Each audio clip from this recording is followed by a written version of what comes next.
recorded on the illustrious day of October 28th, 2024. Good afternoon, Rod. Good afternoon, Ray. Good afternoon, Bro. How's everyone doing? Doing very well. I think you're probably doing the best. Hopefully you're doing the best, because for those that are listening in right now, we forgot Edward's birthday today, and it is his birthday. He's like 36. Add 20 years to that. Okay. Add 20 years to that. Something 56 like that. today. 56. So happy birthday, Edward. Should we sing? Should we sing now, or yeah? Happy birthday to you. No, I think Edward was right. Happy birthday to you. Oh my gosh, this is painful. Happy birthday, he's going in good. Edward. Happy birthday to. It's like a dirge. It's not even a happy moment. It's like a dirge. A funeral dirge. Like, oh gosh. Like, this is when they roll my coffin into the cremation machine. Yeah. Never. Roll me right in there, right? Never. I want. You don't appreciate my singing? Fine. That's fine. No, I like it. It's beautiful. You were brave. You were the bravest one. I felt things I didn't know. I was just like, oh my God, that's the human experience. You just introduced me to it. I literally thought embarrassing at parties. That's my wife. I really thought in my advanced age I couldn't hear that tone anymore, but evidently it's still there. I can hear that decibel. So there you go. What's up, everybody? Everybody's good. It's Monday. How are you? We are good. It's been a while since I've been on. Unfortunately, I've been gone. Right? Can I share something real quick before we go around the horn? Please. Go ahead. So I wasn't on after my birthday. Right? Yes, so which was my 11th birthday, of and October. before it was your birthday. Not that I'm trying to, delay your birthday, but You are. see, can you see this? This is what I did for my birthday. Wow. I went and had an experience. I met Lee Majors from the $6 Million Man TV show, and he actually signed one of the $6 Million Man action figures. So it says, that action figure has quadrupled, quintuply, whatever the word is, gazillion in value right now. I would say so. After my birthday, I went to Fort Lauderdale last week, and I'm going to share this in the show notes. But I share this for a specific reason. So I did like a mini workshop at this conference last week for KQL. Of course, I talked about Copilot for Security as well, but I'll supply this in the show notes so anyone can go out and get this workshop and do the workshop themselves, or supply or deliver the workshop for their own organizations. The last piece of this I'll focus on is the reason why I say that is this. We kind of announced this today. This will be available it says December 10th, but my guess is we might talk about it at Ignite this year, right? One of the things I do want to point out here, though, which I thought was interesting, it does say instructor-led training. So I did contact the content owner today, and this will also be a learn path and an assessment. So yeah, you can take the instructor-led training, but it will have other options to learn this. So this is a new one, SC 5004, which it still requires some knowledge of KQL, which is why I mentioned the KQL a second ago. That's a no-brainer. If you're hunting in the Microsoft security threat landscape, KQL is your second language, right? And big shout out to a friend of the show. I sort of knew this, but did not know the details of it, which is odd that they had. This is Microsoft only second security designation that has 4 numerical digits in it. It's only the second one they've ever had. Yeah, 5,004. Now we're up to 8. So now we're up to 8 because it's 4 plus 4. 4 plus. I got the joke. Yeah. Okay. Yeah. Whatever. Yeah. Whatever. Big shout out to you, Frank Grimberg, co-creator of the show. How you doing? GTA and exam writing and course creation master. We need to check in on Frank. Make sure he's all right. I want to learn about this course. Where can I sign up for this amazing course, and when is it? Well, I talked about that. The wrong one. The content. Yeah, see, I'm trying to sneak that back in. So the release date is December 10th, but that's the instructor-led training course. The other stuff should be available soon. It's not available yet. This is just kind of I don't know why they do this sometimes. Look, coming in December. Okay, I'm going to mark my calendar, but not really. I promise you we'll probably announce something sooner than that, at least the learn path and the assessment and stuff like that. So, One of the biggest things I want to find out, because I'm just OCD, is why they went with 5,004. And I'm going to ask that. there we go. Yeah, that's a good I question. just want to know why it's 5. You know my big thing on why. I know your big thing on the numbers. Yeah. Yeah. Like everyone's gonna have a problem with this as soon as he sees it. Yeah, I am. I don't know about this. I'm fixated on it for no particular reason. Hey. Last thing though, to pass before I send. I'm sorry, but I do want to mention this because we'll forget.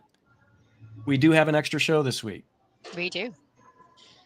The Halloween special is on Wednesday. All right. So we'll be talking about that. I'll promote it, amplify it tomorrow and stuff like that.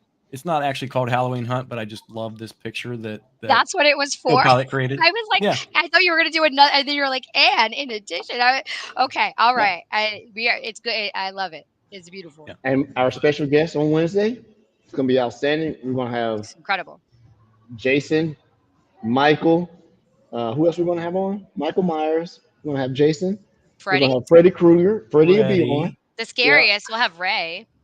Ooh. Pinhead. Ooh. Isn't that the guy from? Yeah. What was that from? Yeah. Hellraiser. Hellraisers. Yeah. Oh my God, that show scared me to death. But anyway, as an adult, I could not watch that. No. So I didn't break anything last week. I learned that I'll go first. This is my birthday. This is the only time that you guys will defer. Otherwise, Brody would beat me up. I did learn that as long as Sentinel has been out and the public-facing pricing calculator is there, people are still getting confused. The hardest thing I've had to deal with last week wasn't really technical. It was going in and trying to justify documentation I didn't write, saying that when you buy at a tiered price of a sort, some people think that if you buy 500 gigabytes per day, that price right there and the subsequent discount next to it, that discount applies to that price there. No, the price is already baked into the price that you see posted. So all they have had someone who went in, looked at the price, read it, misinterpreted it, and said, "Oh, this price," then take that percentage off, and then take my company percentage off, and guess what you have? You have a bill that you didn't anticipate because you double discounted. But it's okay though. Things will be fixed. And I have to agree. If you read it as an interpretive description of it, this is the discount as you pay as you go amount. So it makes it but you have to. In the early days, I ran into this. This time, Sentinel is no longer incubation. It is mainstream and everything else. But I always say, I love the product. I love everything else about it. It seems that Microsoft needs to really fix the pricing piece of it. You should not have a PhD in advanced Excel analytics skills to do this. This is ridiculous. Well, imagine if that was in the real world with real things, okay? Instead of just the cloud or a service or an application. Imagine going to get your car repaired. And they're like, well, here's our calculator for that. We don't know exactly how long it's going to take. You literally want a quote so you can go to different places and get, you're going to choose based on that quote, right? Or that level of service. The cloud's a little bit different. If you base it on consumption, you just literally, it's just like throwing dice. And the crazy part about it, can't beat up on Microsoft like this. You got to can't beat up on any of the cloud services. A lot of the cloud services and compute that you have, even compute, is really based on how much you use it. So I find it incredulous that people who have been consuming cloud resources, and don't just say Sentinel anything, but you don't understand, things like how many API calls or how much storage you're putting in here and how many skill sets you spin up to be able to do a particular workload, how many Kubernetes clusters that you create and destroy and break down. We're still stuck in this CapEx mindset because you issue a bill of materials and you go get this, but you're in OpEx now. And we've been OpEx for almost a decade or more. And but I tell you what it goes back to. It goes back to the leadership of those who are still running things and their mindsets. That's what it is. And so we have to sit here and make sure that when you're bringing people who are new to the thing, listen to how it's not hard. You just got to put it in and they're trying to map to it. But I did that. Big shout out to Thomas Nguyen. I was able to get his Entra SecOps installed with no help. Way for Ed. It's rock starish.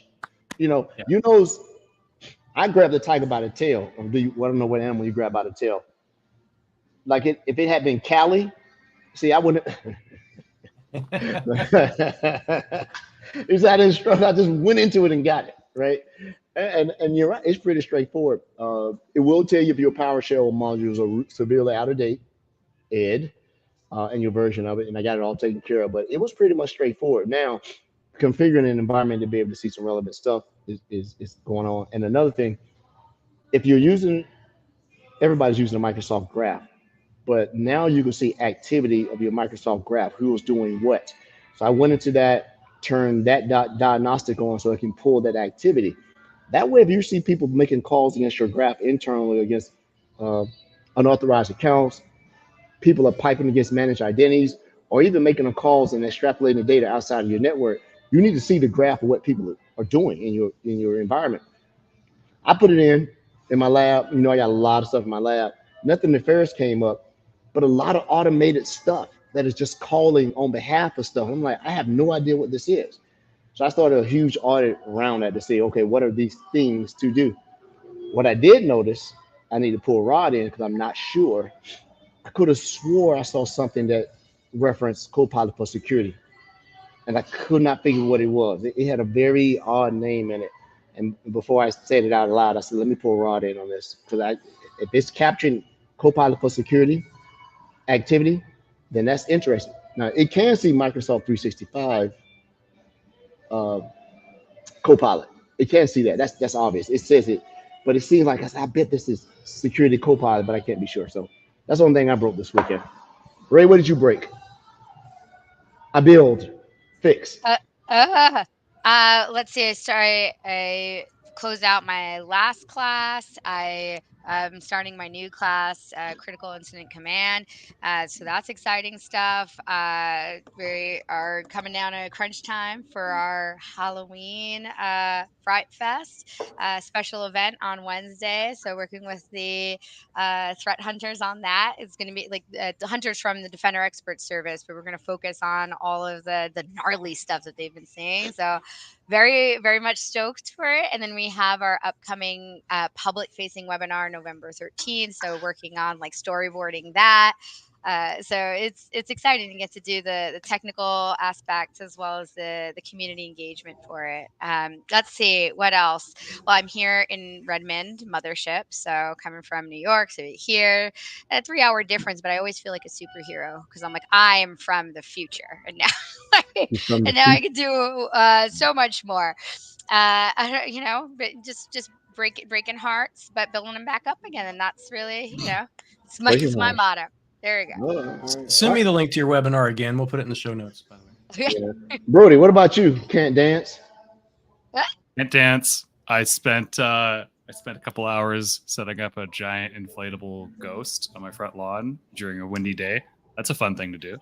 Yeah, one of those. Yeah, it lights up. Super cool. Dude, if you need friends, if you need friends, just reach out. You don't need to blow up. That was a good one. Bad, but good. Rude. And anyway, I'm doing the same stuff I was doing last week, so I'm just going to use my remaining time to give a shout out to Richard Diver, who did a presentation on AI security at Bay Path University, dropping the link in the chat. Richard and I recently finished up an internal discussion on his new book around AI security, and it was 12 parts, and the security community loved it. And he's doing more, as you can see by the link, more external presentations on this. So shout out Richard Diver. I see the remainder of my time to the guest. Speaking of which, sorry, I have to interject this. If anybody wants to see Richard, I'm trying to get him to come to the same event that I'm trying to get Edward to come to in May. So Richard may actually be there talking about AI for security, all this stuff. People could see him in person. I think that's what I did. Knew that May I wasn't going to leave it to the gods of scheduling. Put it on my calendar now, right?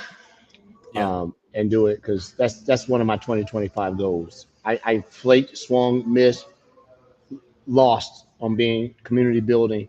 You and Ray do so much, and Brody and I are sitting on the stump every week, trolling.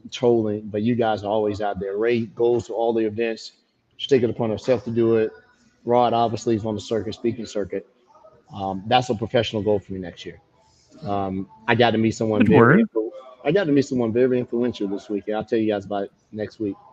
Real, I'll go with you next time. I can't wait to meet you. But Edward, I help run the worldwide security community at Microsoft. I know, brother. You sign all the It's when you see all the worldwide. when you see all the Worldwide. IMs that come in through the team, Brody signs them. He has a bot. You know I run this, right? See that? Just saying. You don't have the travel budget though, but I can't wait to eventually, maybe one day soon, go with Rod and Ray and you somewhere in person. That'd be great. Yeah, travel budget is a real thing. But hey, By the way, your YouTube video link doesn't work, so I'll need that. My YouTube That's rude. video? No, hey. Richard Oh, Diver presentation. okay. Look I was at like, that But- YouTube video is not for public consumption. So this is Ray's guest, so we can't have her in the room eating up all the Sam? snacks and drinking up all the good wine and everything. We got to get out here and do that. So Ray, I'll be quiet. This is your guest. I'm here. This is one of the actual Defender experts from our Defender expert search. She leads one of our top elite threat hunting units. This is Sam Gardener. So I am so stoked to share her with the world. And as you can see, she is also very much excited. She's like, I have to get back to defending organizations. Well, Right she got bored in the green room, and Yeah. she really is in the green room. Look at They're her. actually in the green room. Yeah. Sam, you look so familiar. Have we met before? No, we have not. I mean, outside of that one meeting, no. Yeah, yeah. And you were on the latest CCP Fireside Chat. You Was that- participated and you chimed in, yes. Yeah. And then yes. so Sam, let's start from the very beginning. Who are you and what do you do, Sam? So I'm Sam Gardner. I run a threat hunting team within Defender Experts, where we solve or we track emergent threats and hope to solve the problems that persist within our product and make it better. And so you're on the research side of Defender Experts. That is It's a correct. human-led service. So you were representing, you manage a team of actual human Microsoft cybersecurity threat Absolutely. hunters. Okay, because people get the wrong idea. They're like, okay, humans, but you are the real deal. Can you Yeah. tell us how you started out in cyber? Oh man. I want to say cyber wasn't a thing when I was in college. It was computer science and information technology, right? So you either pick your poison between them both, or you pick both of them, and I picked both of them. Before I graduated college, I got my offer letter to work at NSA, and so I worked No there. big deal So, there. All right. Heard of them. since up until the past 2 years, I worked there for all of my career and just ascended the ranks there. Oh, okay. I like it. You're like, cool. that's it, and no Yeah, more yeah. about that. You silenced everyone. Yeah, Like, yeah, oh, that's- okay, you're good. there you go. Yeah. So when I used to cover agency at Microsoft, never worked at agency, only covered cyber defense. How is that? I talk to people. It's either hush hush or no comment, but considering almost the entirety of your career outside of college is working in an agency, and I do believe NSA is considered an agency, then coming to a civilian entity, that had to be a mind change to do that.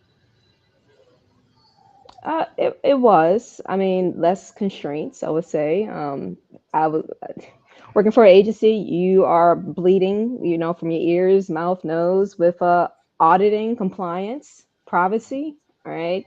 Laws that bound you, right? And I was actually kind of shocked the transition from, dealing in that space to a public company, and the type of data and stuff that's at your fingertips.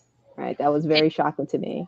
And we have that same kind of constraint here, but you are actually able to talk to the humans that drive it. Yes. So Yes. I think that's the difference. So it's the same level of intensity.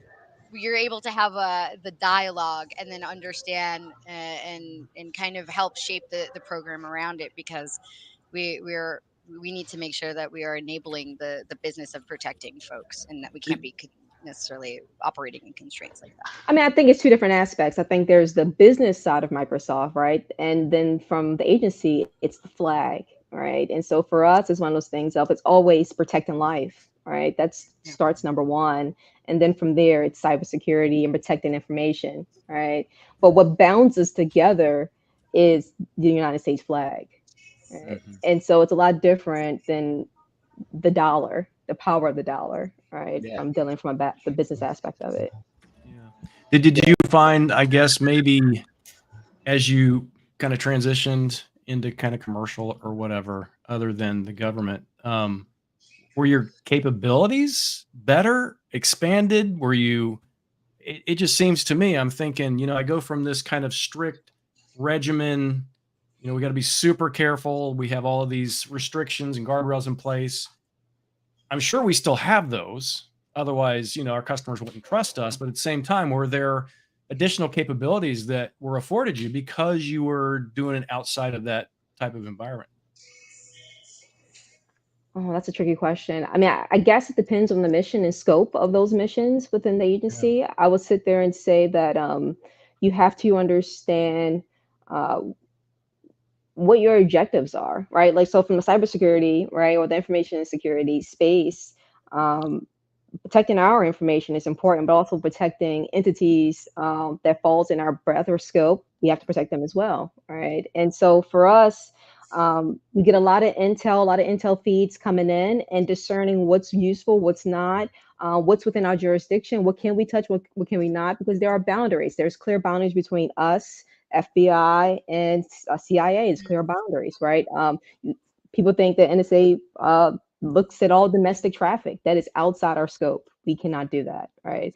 That's FBI space. And so understand interagencies and how they operate and how to do it in a way that's compliant and also protect US policies. That's very, very important. And it's the same. I think Ray hit on it when it comes to Microsoft from a lawyer legality standpoint, compliance and privacy, protecting customer information, making sure there's no data leaks. Those are still main priority for us at Microsoft. So understanding those bounds. Another nuance in your question, which was tool sets, right? Was the tool sets better? What was the data sets more enriched? It depends, right? And I'd say it all depends again on mission scope, what we're able to collect, what we're able to not touch, right? It's a little different than Microsoft, whereas Microsoft is bound by not just their data that they collect, which is a plethora of information, but also third-party signals. So there's more in things that can enrich and enhance our holistic view of what's happening in the threatscape. Well, you're also kind of, in my mind, protecting different things. So is there a different urgency versus what you used to do versus what you do now? 100%. When you deal with anything that's the warfighter, loss of life is always the thing that goes first, right? Making sure that when there's boots on the ground in certain locations, that you provide the best and most absolute results possible, right? And that to me, that's somebody might not come home if you are not doing your job effectively. That's to me is more devastating and more fulfilling because also you get to protect, right? Then differently than Microsoft and then flipping a switch for public companies. I just can't imagine that responsibility, right? That's just I know what I do from a cybersecurity perspective, but from the other perspective, I'm thinking, oh my goodness, that's crazy. Well, we protect. Well, the Defender Experts protects all sorts of organizations across the world, right? So that kind of prioritization schema ties in again to that different sense of the urgency or criticality as we focus our efforts. I would say again because it's all sorts of industry and engagements, but that begs the question of you are a leader within Defender Experts within Microsoft. In terms of your principles, we have our Microsoft principles, but what have you taken from your days at NSA and how have you kind of incorporated them into your managerial style, into your operational framework for how you show up within Defender Experts and represent Microsoft? Oh, that's a great question.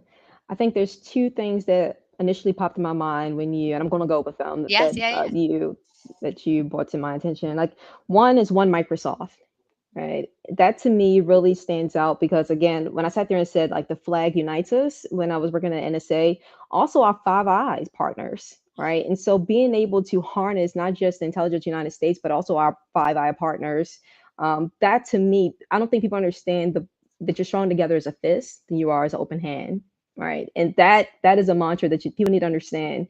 And with One Microsoft, it hammers home because we have so many great partners and unique relationships. And I mean, for us collectively, we're better when we're together, right? And so for Defender Experts, we have global partners that surveils customer data sets, that ensures that we function at a, follow the sun model. And so having that interconnectivity, having that awareness that, hey, I can close my eyes and know that the lights are still on and it's still running. That's important, and have that trust relationship. So One Microsoft definitely tops the cake for me. The other portion that's very interesting and was unique to me in Microsoft is empathy, right? People speak about it. It's one of those things where it's like one of those soft skills. Like people speak about it, but to live it, right? To sit there and say that you're more than just a cog, you are a person, right? And I take the totality of what happens in your life and to ensure that that work-life balance doesn't impact it. It's important. And I understand that from an NSA standpoint, because sometimes it's hard to unplug, right? Because you're scared. Like at the end of the day, like you think sometimes that you're the essential cog. And if I go, something happens, something bad happens, right? And it's hard to unplug. Here at Microsoft, that interconnectivity, that fusion, that to me helps you unplug, but it also helps you drive empathy because you're safe. You're going to be okay. We have smart people in the room that can help. Yeah, for sure. You build up your folks. Yeah, you make sure that they have the chops, and so it's not if one person's out, then it all falls to pieces. You make sure that they come equipped and they can provide that coverage. Did you find that coming to Microsoft was equal likes, meaning you went from a massive organization? Did you find that the totality of the people that are your peers directly and subsequent is about the same, so you weren't overwhelmed? Microsoft's not bigger; it's just different. Is that the thing that you saw? Sure. I will sit here and say that Microsoft reminds me when I first came aboard, 2022, Microsoft reminded me of the beginnings of the hunt team at NSA. It reminded me like we're trying to figure it out. I call it the scrappy startup. We're trying to figure it out. We're trying to kick the tires. And there's a lot of growing pains that come with it, right? And as it grows, sometimes it can become unruly a little bit. How do you manage it? How do you establish a cadence? And so like to me, it was a fun time to be a part of the Defender Experts, what we used to be called MTE, and seeing the ascension of that and the growth of that. But as far as team and did it change? Like, what was it? Was it something that was it seamless? There was growth. I definitely think it was growth with it. Very cool. Sam, hi Sam and Brody. Hello. You have a super cool job, and I just want to say first off, thank you, because that's that is exactly the kind of thing I love about working where we work. It's because we get people, extreme talents like yourself, coming in to help protect society. So thank you first off, because I'm just floored by the fact that you're on the show here today and all the experiences you're bringing. Thank you. And on top of that, I work a lot with public sector organizations in Canada, one of your Five Eyes partners. And yeah, we got less budget in Canada, right? But Canada is working hard to meet the same level of zero trust modernization that the US DoD has been putting out. And I'd like to just get your opinion on if you think that Western coalition governments are stepping up enough in this day and age with the current global situation that's in front of us. Do you think we're getting ahead of the issue? Do you think we're better preparing our critical infrastructures, or do you think there's significant work to be done, or we're falling behind? I'd like to get your take on it. Just your opinion, of course. That's a Yeah, in very 30 loaded. seconds. Please That's give us very your loaded. entire No platform and time limit. agenda, and No, Oh man, please. Yeah. it's very Brody, loaded. Oh, Yeah, I want to you get like wanna this is amazing. It's so rare No, I no, get to talk to somebody like this. Like just sorry, Sam. No, Go ahead. she's Sorry, I'm having a amazing. nerd moment. I'm gonna give you time, Sam. Where the reason why I wanted Sam to be everywhere is because I was one of my first classes in cyber ops, and I was doing reverse engineering on malware, and I was having such a hard time with Ada, and I was like, "What's going on here? I can't figure it out." And Sam's like, "What do you do? Why are you distracted?" I was like, "I can't figure it out." And she's like, "Show me what you got." I was like, "I can't figure it out." And she's like, "Oh, you don't see this here? It's right there. You don't see, like, that's really interesting." I'm like, "I don't know what's interesting. I just clicked on something and that is it. That is all I could do. What else can I click on?" And Oh my and goodness. just Sam was such a expert, just no pun intended, but truly just being patient. And she realized that I was a little bit out of my depth. And she's like, "Okay, we'll take a pause. What do you know? What do you see?" And then helping me to dig deeper in it. And I was just like, "Oh my goodness, this is your gem, Sam." And not only talented at the technical capabilities and your skill set, but your ability to educate, empower, and equip others. And again, not just with the technical chops, but with the sense of confidence to be able to tackle it. It was just like she needs to be everywhere, and folks need to hear her. Such praise. so Brody, that's a tough question. Thank you, Ray. But I think that is a nuanced question simply because we could take it different angles, right? From the CNO perspective, the cyber network operations perspective, which is the offensive side, and then you have the cybersecurity side, which is the defensive side, right? And I'm going to stick with my wheelhouse right now, which is cybersecurity. I would sit here and say, it depends. If you're asking from a policy move, how fast we can move as a government standpoint with our Five Eye partners, subjective. It depends on the topic, the threat associated with it, jurisdiction. There's so many components associated with it. From a public space, I mean, it's honestly, you're not bound. It's pretty limitless. I mean, you're not really bound by the constraints of jurisdictions per se. Like, there's also the privacy component of data and how data is housed and stuff like that. But those are easy things to go across. I would sit here and say, have we done enough? Where are we with posture? I would say slow and steady, turtle. Like, I mean, it's not. This is not any. It's a daunting task where we're facing. I always sit there and say, because elections is here, right? And defender experts is on the case. I will sit here and say that don't go with the assumption that there's going to be a knock on the door and they're going to say, "Hey, I'm here," and product is going to detect it. It's going to be a magical. Go with the assumption, and that's just me from my former hat. Go with the assumption they're already in the environment. They already have the credentials. Yeah. Right. And Zero so trust mindset. and that mindset flips everything on its head, right? Because it's scary, right? And it pulls on a thread that you're not really used to, which is get rid of all the glitz and glamour of I have to find a hot threat, or I need these telemetry signals, or like now you have to baseline. You have to look for anomalies, which is not sexy. That's not a sexy job. But if you can really harness the data and understand it and just get a cadence of what's happening on the network, because we didn't build it, we didn't architect the network, we didn't put the safeguards in place, but get into the scope of understanding what's happening in the environment, really what are we expecting, and then go back and forth, make it a dialogue with the customer, which is cool and unique to Microsoft, is we can have that dialogue. Right. That to Yeah, me is the win. yeah. Thank you, Sam. Go back to a recent course I took. Is what you're saying is trying to find that temporal moment or that pivot point where you find evidence of execution and where to put your efforts in. Right. You were still at NSA when I was covering agency, so a lot of the stuff I sort of got exposed to because I was covering Odin. I'm like, what have I got myself into over here doing this, right? And all that. How does it feel not? And I don't know if you have to. How does it feel not to have to worry about carrying a clearance, double poly, and all these other things, and be able to Oh, get? fun stuff. Oh my gosh. You don't know how many polygraphs you have to take, or background investigations and financial disclosures.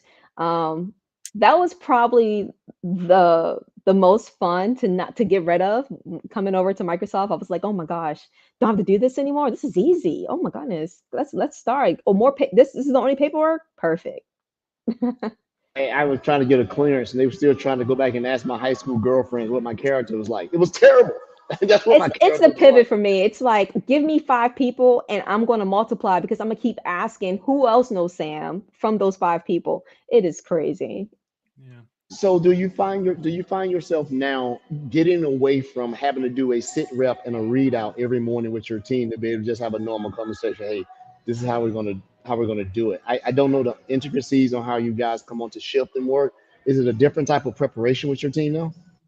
Yes, it is. Actually, I'm a little homesick. I actually miss the watch floor ops cadence of first top of the morning and the handoff. I miss it. It doesn't exist here, but I'm going to bring it back. I promise you I'm going to bring it back. But so we do a weekly cadence, which isn't bad, right? If you do twice a week, that's ambitious. But for us, it's one of those things from a global team perspective, having pass downs, right? Notes that's tangible for them to read, to grapple on, and then pivot from there. Having well documented notes, I think to us, like those handoffs are very crucial. Our system in which we hand off notes is super imperative, right? To be spot on. Yeah. Can we take just a quick half step back, because obviously you're, in charge of a team, and we've kind of talked with our listeners over the course of the past, several months or year, we've talked about Defender Experts, but can we just kind of take a step back? What is Defender Experts? What is this effort that you're leading that people would be interested in? Oh man.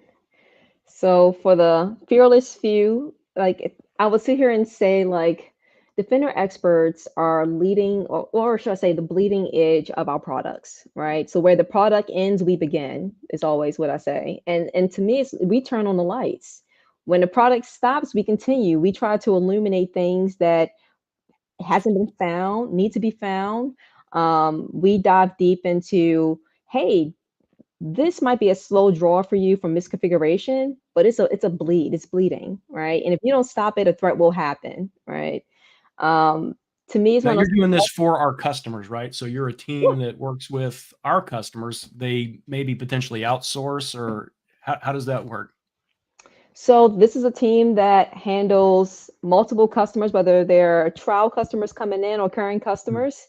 And we keep a cadence depending on the service that they have enrolled in. We keep a cadence with them, whether it's through our wonderful array, our customer engagement reps, or through our SDMs, which is they are the SOC and they are working with the customers to make sure they know what's happening in their environment. So those are happening in the back end. From a research perspective, though, we're providing the readouts, we're providing the intelligence, we're enriching the data, we're enriching and fusing the data. So those are things you don't see behind the scenes that the customer gets the goodness from. Yeah, I think that's super valuable, to be honest. The number I mentioned, I was at a conference last week talking about security and KQL and stuff like this. There are a number of customers. We think at Microsoft sometimes that a lot of our security products are targeted toward these large security organizations, but they're not. Our security products, I believe, are best suited for those organizations that can't do it themselves. And I think that's probably where Defender Experts comes in, right?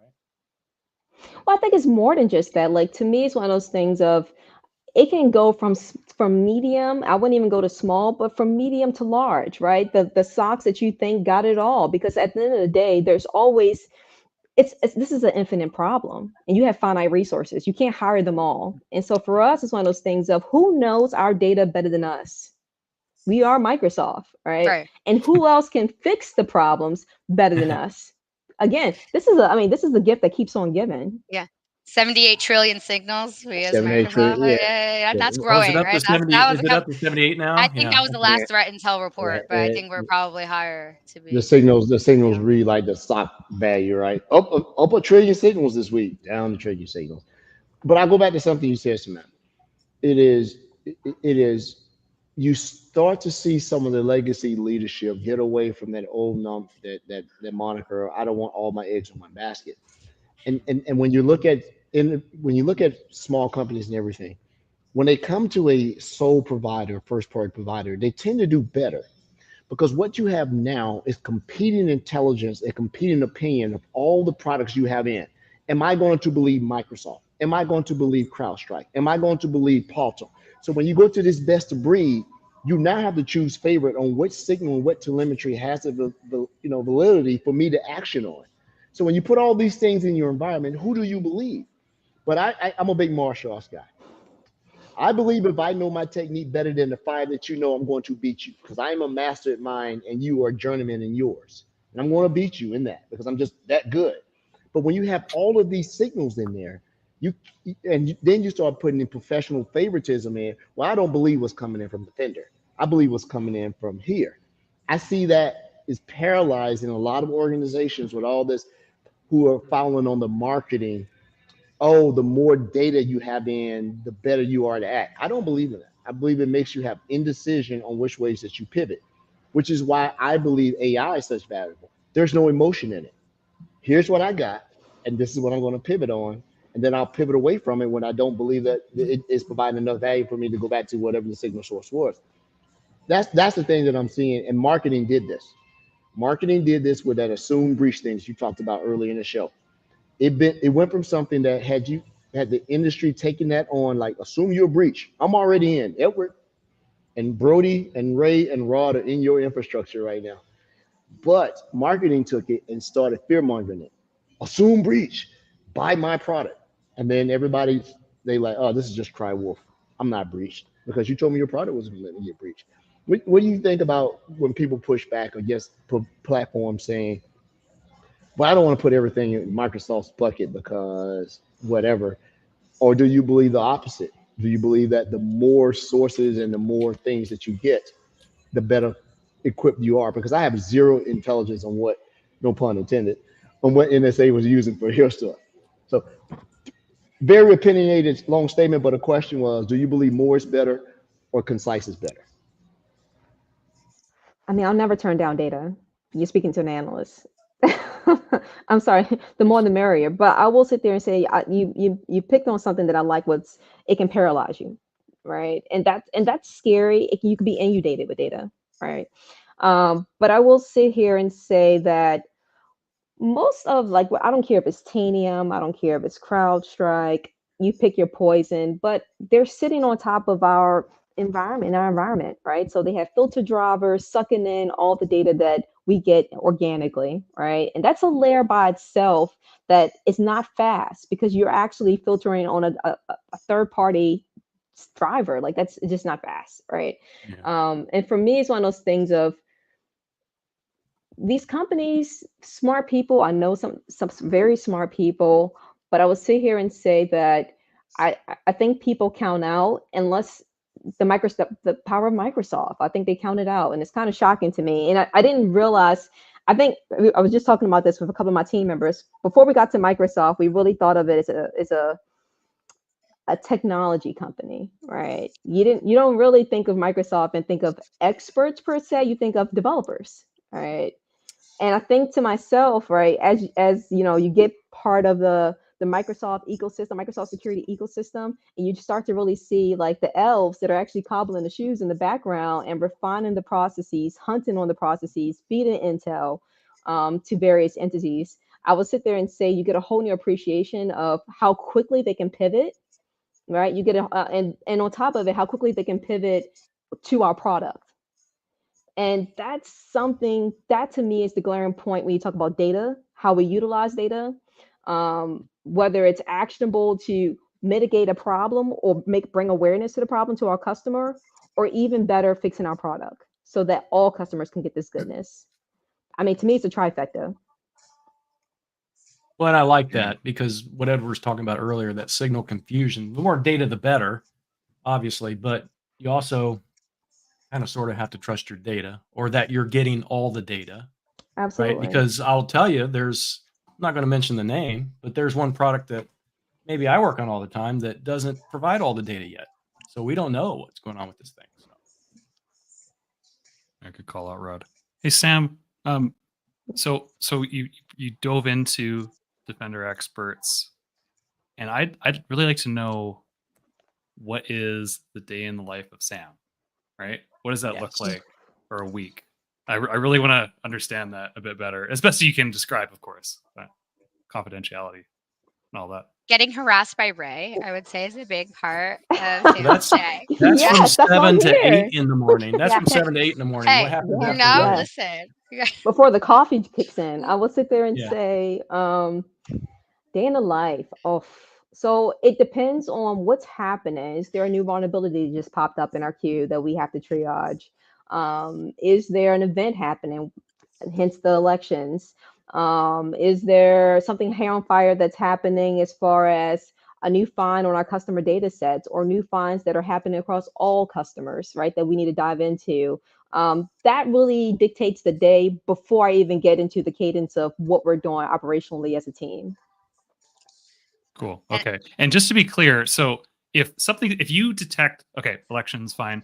But if something is occurring, Yes. like everyone's Microsoft's customer is what I like to say with people. Yes. Are you, hey, we're noticing this, it's impacting, the financial sector or, name it, right?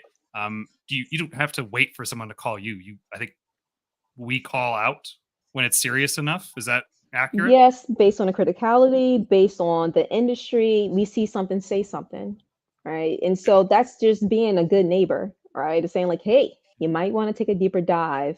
And sometimes you might hit the jackpot and you'll get our threat intel team to reach out to you directly. But I don't know if that's a good thing or not because it's nation state.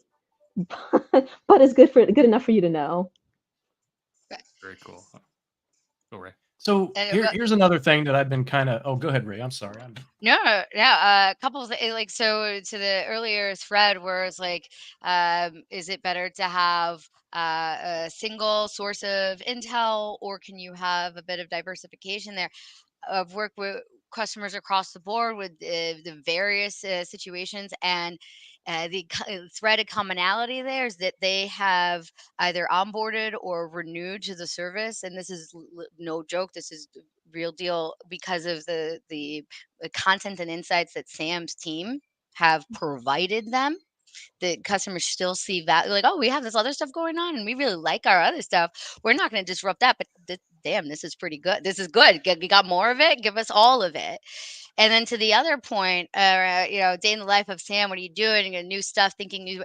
It's a privilege for me to be able to work with Sam and her team that she leads and drive initiatives forward, because it's like, Sam, what other value can we create? Can we innovate with another solution that we have in our ecosystem? We won't say the name of it. Can we do some other stuff? Can we work with partners? And Sam is game for it. And it's really about, to Brody's point, where everyone's our customer, thinking about how we're going to create that value and provide it to them and meet them where they're at so they can be as secure as possible. So Sam's got the technical chops. She has like the business mindset. She is everything all at once. So day in the life of Sam is just kicking ass and being excellent, I think. Sam, you got your hype girl here, right? No, like, I mean, it's real. Like, I don't. This is tough to follow right here. No, I don't. I mean, like, I don't waste my time with the nonsense. Like, Sam is what's up. So I just wanted to share her with the world, because the world deserves to see the excellence behind the scenes. Damn. Yeah, so one of the things that's always kind of confused me, that when I think about Defender experts, so we talked already about these 78, or I don't know what we're at this point, trillion signals. Arguably, I would say that I think Microsoft's threat intelligence is probably the best in the world. I've had this argument before. Some people think it's Cisco. From a Defender expert's perspective, number one, how valuable is those signals to defend to your team? But then also, what tools do you use? Is it the same tools that our customers are using and things like this, or do you have some secret sauce that we shouldn't know about? I think it's a hodgepodge, honestly. There's not really one tool that's just the cream of the crop. I think it's one of those things of, just like data and how diverse it is, our tool sets are just as diverse, right? It has to be, right? I will sit here and say, when you talk about the Microsoft threat intelligence and how rich it is and how much it pushes us to the bleeding edge, by far, and I feel good about speaking to this because I've seen it from the other end of Doden. But I will sit here and say that I don't think anyone really has this scope of intelligence, right? Look at the footprint. Like, let's be honest, okay? Look at the footprint of Microsoft when it comes to their workstations, their servers. It is prevalent. It's quite prevalent, right? You have those nuances like, oh, but there's Linux servers, but guess what? They're talking to Windows endpoints, right? So, haha, plot thickens, right? But here's the fun part about this situation right here. How fast we get the data in, ingest it, and then enrich it. That to me by far. And you add AI, Copilot to it. I mean, we're really are ninjas flipping at this point.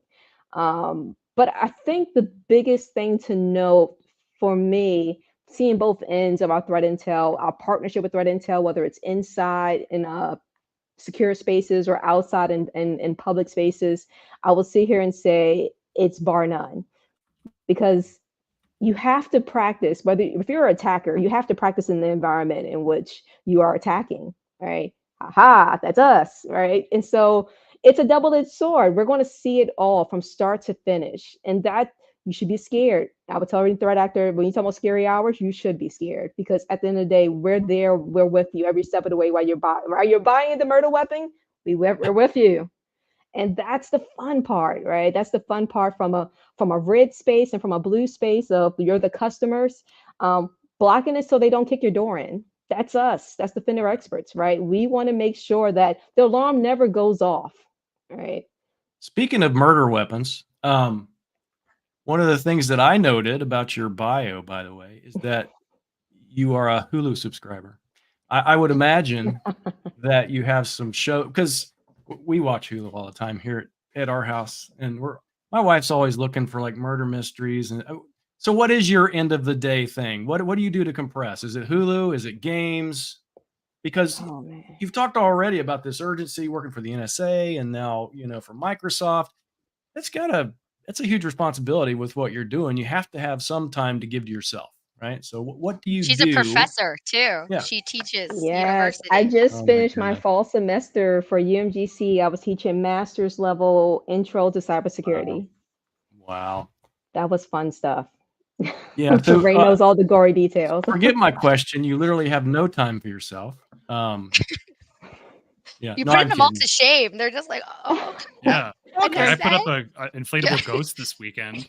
Oh, okay. I'm gonna go mow my grass with scissors after this, just so I can make myself feel better. But I finished watching season 2 of The Bear. That was really cool, right? Super intense. I love it. I love the.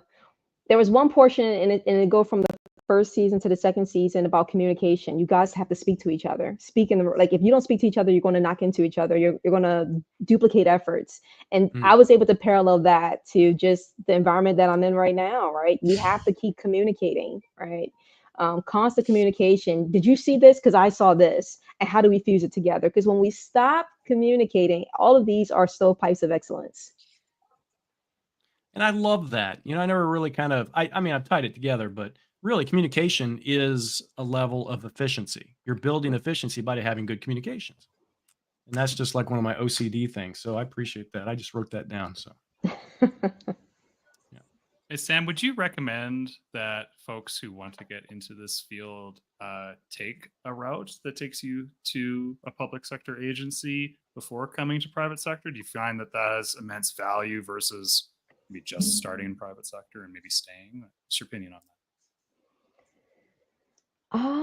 So I always say that I grew up in the agency, right?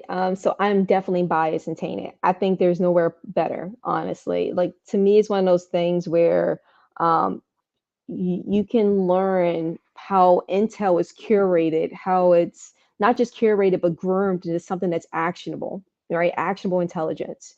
But also you have that portion of the offensive side. Like, there's so many components where you can hone your skills. I remember one time we had to take the CNO class, and it was the training, the pipe to get you into the class, to the job itself as an operator. And someone's like, Howard, how did you get through it so quickly? And I sat there and said, well, if you're a defender, right, you know where to look. Right. And so if I know where to look, I know where to hide, because I know where auditing fails. So I can easily subvert the system because I know where to hide. And that's the crux. People take, for offensive side, you just need a pinprick to punch a hole into the wall. For defender, we have to protect the entire wall. Right. It's a more daunting task than doing offense. What would you That's why it's say fun. if you had to? And I know we're going to wrap up here shortly, but I'm sure our listeners, what is the one area that you would recommend there's a gap? Maybe potentially you see most organizations have this gap. And if they just did this thing, if they just fixed this gap, then they would be a lot more secure, at least from that basis of approach, right? Oof, that's a loaded one. It is, but You can handle it, Sam. Yeah. just make something up. Everybody else does. So.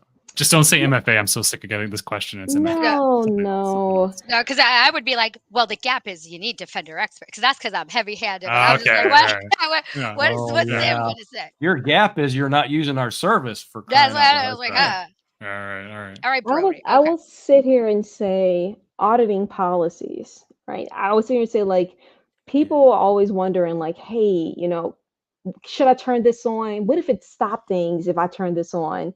Like, you need all the signals, turn everything on, right? And maybe that's just me from a threat hunter standpoint, but if you turn it all on, someone's going to see something and say something. And I'd rather have too much of everything than nothing at all, right? Or not enough at all, right? And that's the like I would sit here and say, talking to customers, I'm always shocked on, oh, we don't have this on for identity, right? Or no, we didn't turn the switch on for endpoint. And that's like, I'm just like, why? Well, what would it hurt? Let's try it. Yeah. Money. So, well, yeah, but yeah, I feel you. Yeah. In respect to that, I think a lot of times, maybe we've been disingenuous with customers sometime because they're trying to save money. We're like, well, we have these cool products that they don't need as much signal. They're more intelligent.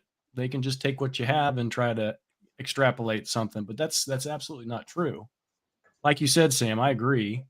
The more data, the better off you are. If you have all the data, you'll be able. Of course, there's a lot of nonsense in the data, but at the same time, you still have to have the proper tools to be able to identify the actual signals.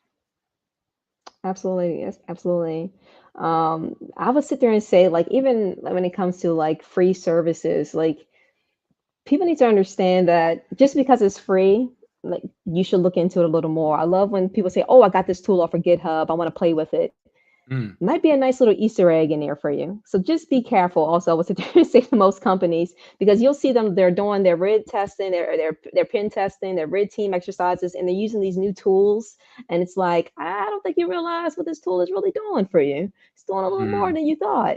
And guess what? Threat actors use GitHub and post free stuff for you all the time. And so please be careful, guys. That's one thing I would throw out there. That's perfect. Halloween safety moment from Sam. Thank you, Sam. We appreciate that. Yeah. Well, I think we're at the top of the hour or a little after. Sam, truly, thank you so much for joining. I think Defender Experts is probably one of those areas at Microsoft that a lot of our listeners and our customers don't have a good understand it quite as well, I think, because it is sort of newer, right? It's kind of a newer service or a newer offering. And I think, they're going to hear a lot more about it. I think in respect to that. And this is a great introduction with Sam, you being here talking about this, because I think, me personally, just listening today, understand that we do have Defender Experts as part of this service. I don't know if that's a pun or not, but it works. It did work. But anyway, thank you, Sam, so much. Thank you. Yeah, Thank you thanks, for having me, Sam. guys. I appreciate it. You'll be back thought on it was Wednesday. just- Oh, she's coming back on Wednesday? Thanks, Ray. She's a taskmaster over here. I get it. No, it's just the real deal. We are like, these are the humans, these are the technical, brilliant minds that are protecting. They're very, very passionate. Even off hours, Sam is messaging me, what's going on here? And I'm like, I gotta figure it out. So I'm very excited for Wednesday, and then we have our public facing webinar November 13th, and that is just a spotlight on folks from Sam's team, and we have analysts from the service. So it's just going to be basically a nerd hour, just a dedicated nerd hour, a deep dive on all the nerdiest. I'm excited for the deep dive. Yeah, we're gonna kill you with the kill chain model. You're gonna see it all, guys, with the KQL queries. Come on. Yes. That's awesome. I love KQL. And I think Wednesday we're going to have some use cases, right? So we've talked about Defender Experts. Wednesday we'll talk about some of the horrors, because it is Halloween, of those use cases and things. Absolutely. You've been holding on to that one, haven't you? I don't know. I don't know what comes out of me sometimes. We'll just leave it at that. Yeah. Okay. All right. Thank you so much. Thank you, Thanks Sam. to our listeners. We will talk to you on Wednesday. Don't Wednesday. miss it, because I don't know. There may be costumes. So just be prepared. And for our listeners, if you want to show up, it's Halloween, wear your costume. Maybe we'll bring you on camera. We might just do that. We can do that. So We have the power. again, yeah. Thank you so much, Sam. We will talk to everyone extremely soon. You're amazing.